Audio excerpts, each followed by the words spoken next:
Hey everybody, in today's episode I'm going to give you 5 tips to take better photographs right now.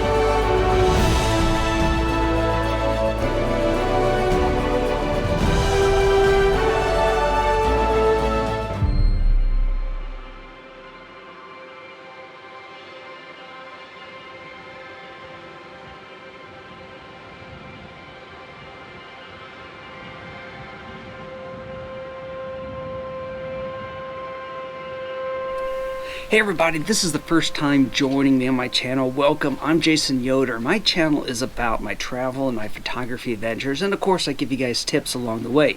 So today we're going to talk about 5 tips that you can use right now to give yourself better results in your photography. And tip number 1 is actually an easy one that a lot of people overlook, and that's called lens discipline. You see, if any dust is sitting on your lens or any water spots, it's going to ruin every image that you take. Particularly if you have a sky in your background, that dust is going to show up. So I keep my lens cover on my lens at all times until I'm ready to use it. And then of course in my bag I also keep a microfiber cloth to dust off my lens before I go into a photo shoot, and I check for any water spots on the lens. That way I have a nice clean lens as I start my photography session. So tip number 1, lens discipline. So tip number 2, and actually these next several tips, are going to involve some of the rules of composition. By the way, make sure you stick around to the end because I'm going to give you a bonus pro tip here as well. So the next tip is called the rule of thirds. You see, you divide your field of view using 2 lines. So you basically have thirds in your screen, and each one of the corners, each intersection of a line, that's where you're going to put your subject. It helps to make the image more appealing than putting the subject dead on. Like for example, this image was taken in Singapore in Chinatown. Now this is just a little display, an artistic display of some type, and it's very basic. It's essentially what housing used to look like in that part of the town, but it was a very simplistic image. You can see that I put the only furniture, the only items in that room in one of those corners, following the rules of thirds. Now this next image is, wow, this one's an old one. I think maybe like 2005. Now this old settler's cabin, these ruins, I found in the Bighorn Mountains of Wyoming. I was out on a Jeep trail and came across this, and you can see again I chose to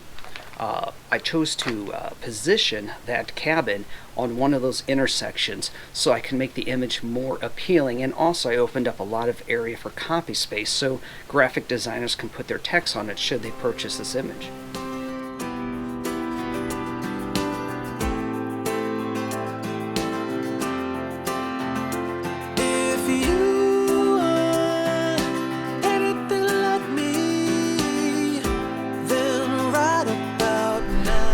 Well, the next tip I have for you is leading lines. Now, leading lines guide the viewer. They actually draw their eye through the images. For example, take a look at this road through Brown County State Park in Indiana. This is my favorite state park in Indiana. This picture was taken during the fall, and as you can see, the yellow lines in the road actually capture your eye towards the bottom of the screen, or towards the bottom of the image, and just draws it through the rest of the image. Now here's another example. This was taken, I believe it's called the Willis Tower. Hey, I still call it the Sears Tower. But anyhow, this was taken up in the Sears Tower facing south in the evening, and you can see all those lines down on the ground, the traffic lights, forming lines ahead out into the horizon, and when your eyes drop to the bottom, it just draws them through the image. Now, another element of photography that you can add is symmetry. That's when the left and right, or the top and bottom, kind of mirror each other. For example, take a look at this image from Cadiz, Spain. Now, in this park, going through this trail, going through this trellis covered in flowers, you can see there's symmetry. If you draw a line down the middle of from top to bottom in the middle of the image, you have symmetry. It's more pleasing to the eye to see this. Now, here's another example in Seoul, South Korea. Don't even ask me to pronounce the name of the palace here, but this is the main gate. And taking a look at it, you can see again, if we draw a vertical line down the center, we have symmetry. And again, because it's one of the rules of composition, it makes the image more pleasing to the eye. Tip number 5. Look for patterns. Now, we're not talking like patterns of clothing. It could be a series of pillars. It's some type of an element that is repeating in your images. Like, for example, take a look at these glowing glass blocks I took in Chicago. Obviously, we have a pattern going on here. Now, this pattern is very well defined, but take a look at this next image. And I took this one in Tokyo, Japan. Now, these are wrapped barrels of sake. They have these everywhere. I believe there's some type of an offering. This was actually taken at a shrine, but you can see because of the repetitive nature, it's still kind of a pattern, and again, it draws more attention to your image.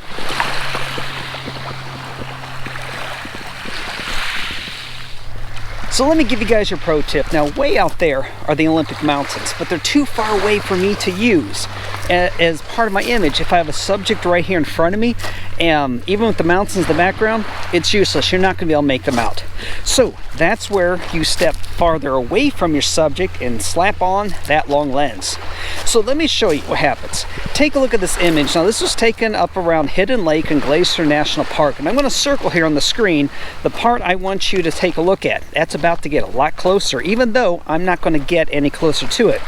Now, at this point, a large mountain goat was starting to come into my frame, so I zoomed in on the mountain goat, and look what happens in the background. It actually draws that background closer to you by using a long lens. Here's another example.